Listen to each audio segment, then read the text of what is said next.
I sit here on a rock, overlooking the small Mill Creek community where I was raised, and I see the new sprawl of homes and subdivisions making their way over what seemed like every inch two of the valley, like a mold over old bread. And then I am a child again. I close my eyes tightly, and in my mind's eye I see the way it used to be when I was a boy. Riding, or rather pushing my bicycle the few miles to this spot 40 plus years ago, and in my memories I can still see and feel it as it was then.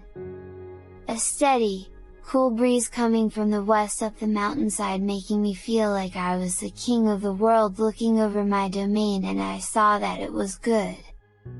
I could imagine that I had control over everything I saw and could make decisions of life and death if I wanted.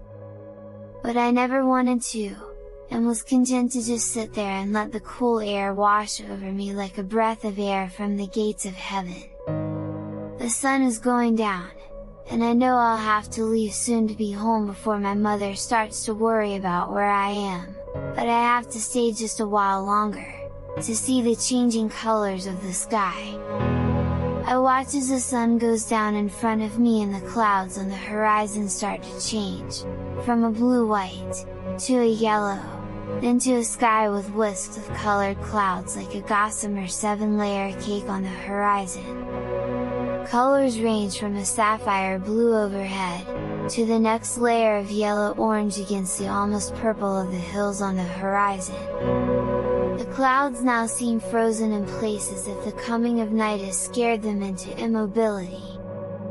Then they turn orange-red as the wind seems to get cooler on my face while saying to me, "Night is coming, and you should go home now. This day has ended, but I know in my heart and deep into my being that tomorrow will come, and that everything will be as it should be, and that God's plan is working out just fine." As I go to my bike, I turn for one last look at the hills to the west, knowing that there may be a million other days, but never another exactly like the one I have just experienced, and I feel somehow privileged that I was here for these moments. Again as a grown-up, and think that maybe I was naive as a youth, but I miss the wonder and feeling of just being, that I had then. Being king of my own universe, here on top of a mountain that was in my own backyard. We all as adults know life can be cruel and tedious.